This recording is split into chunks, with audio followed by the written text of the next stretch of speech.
Hi friends, welcome back to our channel. ఈరోజు నేను చూపించబోయేదండి కిడ్నీలో స్టోన్స్ని కరిగించేటువంటి ఆకుకూర అండి.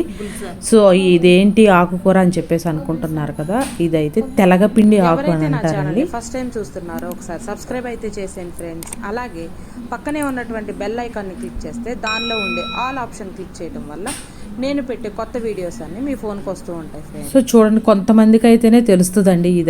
ఇది మనం ఆకుకూరలు వాళ్ళ దగ్గర ఇప్పుడు అందరి దగ్గర ఇది అయితే కామన్గా దొరుకుతుందండి. ఈ విధంగా ఉంటుందన్నమాట. చూసారా, ఇలా ఫ్లవర్స్ లాగా ఉంటుంది. ఆకేమో చిన్నగా ఉంటుంది.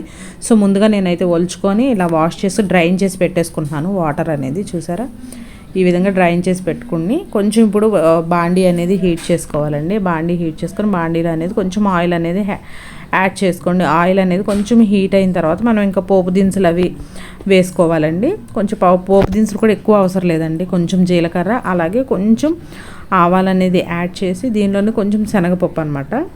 శనగపప్పు కూడా యాడ్ చేసుకొని దీనిలో కొంచెం కరివేపాకు యాడ్ చేసుకొని కొంచెం మన ఇంగువ అండి. ఇంగువ ఫ్లేవర్ ఇష్టం లేకపోతే స్కిప్ చేసేయండి, కానీ ఇంగువ వేసుకుంటే బాగుంటుంది అనమాట. సో ముందుగా మనం వాష్ చేసి పక్కన పెట్టుకున్నటువంటి తెలగపిండి ఆకు అనమాట. వీక్లీ ఒక 3 times అయినా తినొచ్చండి. కిడ్నీలో స్టోన్స్ ఉంటే బాగా పనిచేస్తుంది ఫ్రెండ్స్. ఇది యాక్చువల్గా చాలా మంచిది కూడా అండి. ఉన్నవాళ్ళే కాదండి, లేని వాళ్ళు కూడా తినొచ్చండి. చాలా మంచిది హెల్త్కి అయితే. సో చూడండి, ఇంకా ఫైనల్గా మనకు ఆకుకూరలు అంటే వితిన్ ఒక 5 to 6 minutesలోనే మగ్గిపోతాయి కదా. చూడండి, ఇంకా ఫైనల్గా ఎట్లా మగ్గిపోయిందో చూసారా.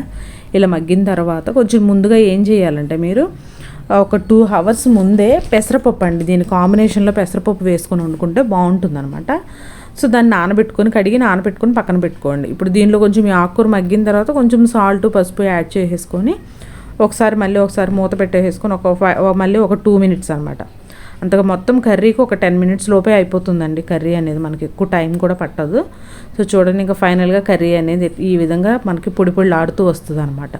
మీరు డైరెక్ట్గా ఇలా తినేసినా ఓకే అండి, కానీ ఈ ఆకుకూరకి ఏంటంటే కొంచెం ఏ ఫ్లేవర్ ఉండదు కాబట్టి కొంచెం పెసరపప్పు కాంబినేషన్లో వేసుకొని వండుకున్నారనుకోండి, తినడానికి కూడా టేస్టీగా ఉంటుంది. ఎవరైనా తినగలిగేంత, మన ఇంట్లో పిల్లల దగ్గర నుంచి పెద్దవాళ్ళ వరకు అందరూ తినగలిగేలాగా ఉంటుందన్నమాట. మామూలుగా ఇంకా తప్పకుండా తినాలి అన్నీ చేసుకున్నా పర్లేదు. సో కాదు, ఇంట్లో అందరం తినాలి అనుకున్నప్పుడు ఇలా మీరు కొంచెం పెసరపప్పు యాడ్ చేసి చేసుకున్నారనుకోండి, టేస్ట్ బాగుంటుందన్నమాట.